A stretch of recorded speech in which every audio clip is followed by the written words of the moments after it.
There was a surprise appearance today at the White House with the Director of National Intelligence appearing in the briefing room during the scheduled press briefing this afternoon. This comes as the Trump administration has tried to stomp out the furor over one conspiracy, with Director Tulsi Gabbard reopening another one that has caused her boss, President Trump, to seethe for years. President Obama directed an intelligence community assessment to be created to further this contrived false narrative that ultimately led to a years-long coup to try to undermine President Trump's presidency. It's an incredibly serious accusation by the Director of National Intelligence, but what was in these 46 pages is not dramatically different than what we've known for years.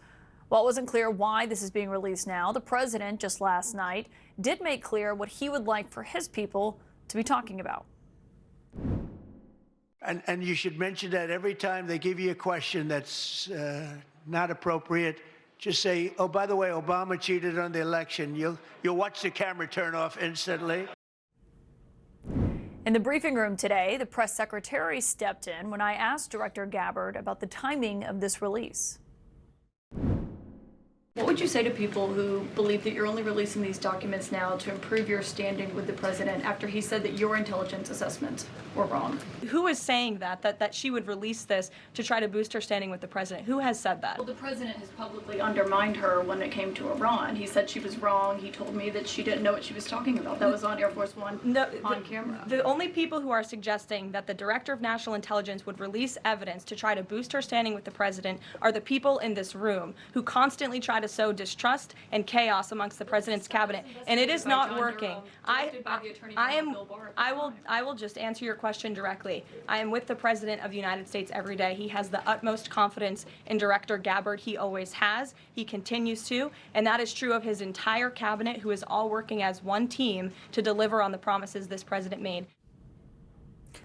Tonight, the Department of Justice has announced the formation of a so-called strike force to investigate what they say is potential legal steps against those that Director Gabbard called out by name today. Now, President Obama, Hillary Clinton, John Brennan, James Clapper, James Comey, and others, including their mouthpieces in the media, knowingly lied as they repeated the contrived narrative that was created in this January 2017 intelligence community assessment with high confidence as though it were fact. The person she mentioned there is my next source tonight, former Director of National Intelligence, James Clapper, and it's great to have you here, Director Clapper. I mean, it was a remarkable appearance by someone who now holds the job that you previously held, and she's basically accusing the president that you served under and the people you served with and you of fabricating an intelligence assessment to damage President Trump. What's your response to that? Well, it's patently false and unfounded.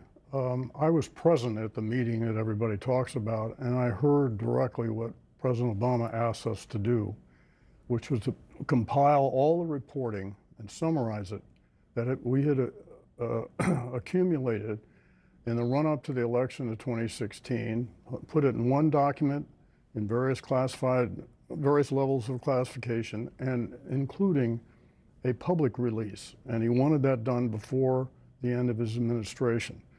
It was not to concoct intelligence or make it up or anything of the sort, which is absurd. So he told you to investigate, but you're saying he did not tell you what conclusion to reach? He did not. Because that's what they're essentially alleging here. She's saying the assessment used unclear, unknown sources, and that it was subject to unusual directives from President Obama, and also the allegation that it was a rushed assessment, essentially.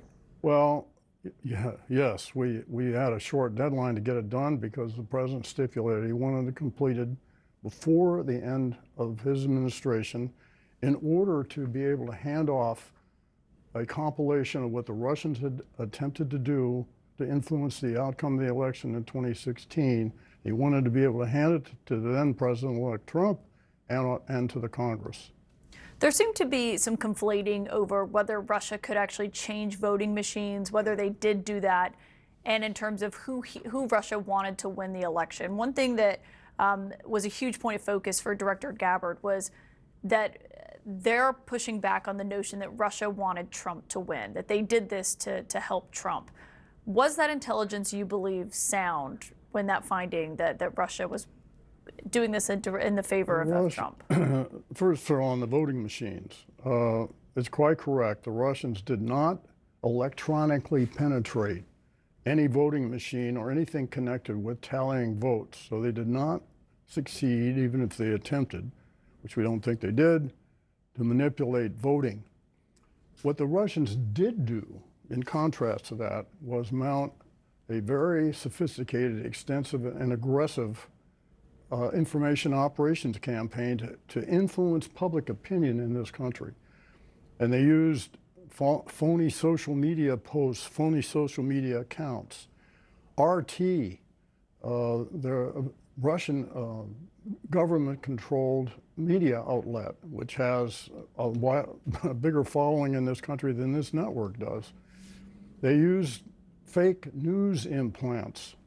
It was very sophisticated and very focused on what, and they wanted to first sow doubt, discord, and distrust among the American public, and I believe they succeeded, and unfortunately we're a ripe target for exploiting our divisiveness and politicization. And they did favor the candidate Trump over candidate Clinton. Long-standing animus for the Clintons by Putin, and that carried over to the election.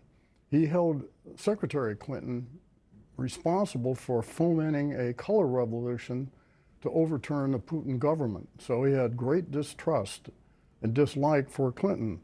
In contrast, when the candidate Trump became the nominee, they decided over time that they would prefer to deal with a President Trump as one who'd been to Russia, was a businessman, and probably wouldn't beat him up about human rights. Well, and one thing that wasn't mentioned today was the CIA did determine weeks ago that initial assessment that Russia interfered in the election in Trump's favor was sound, despite with issues of how that conclusion was reached or how many sources it was based on. The CIA still reaffirmed that.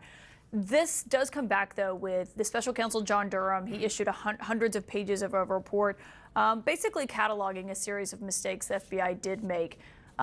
Do you believe there could have been a better way to do this investigation to where there weren't areas where they could attack it?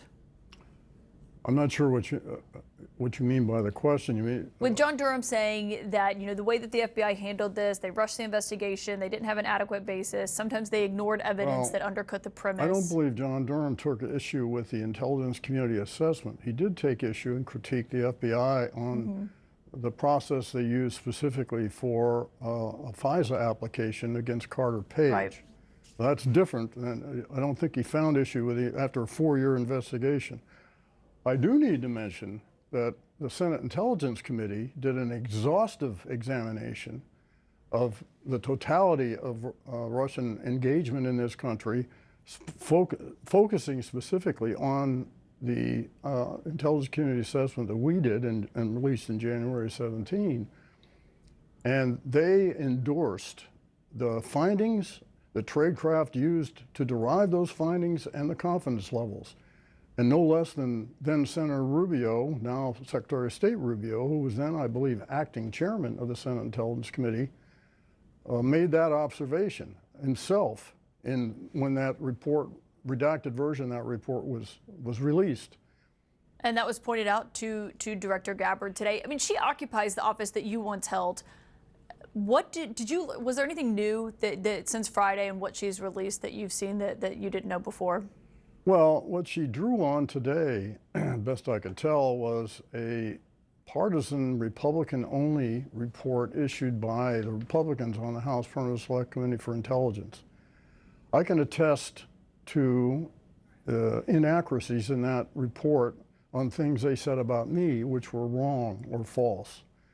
So I think, and then of course they cite Russian intelligence as a source of information on characterizing Secretary Clinton's behavior and past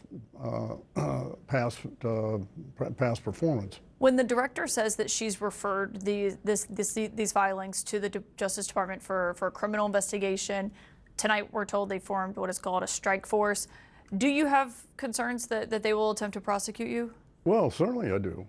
after 8.5 years of this, and I don't know of an intelligence product that was more scrutinized, more investigated than that product was by numerous people.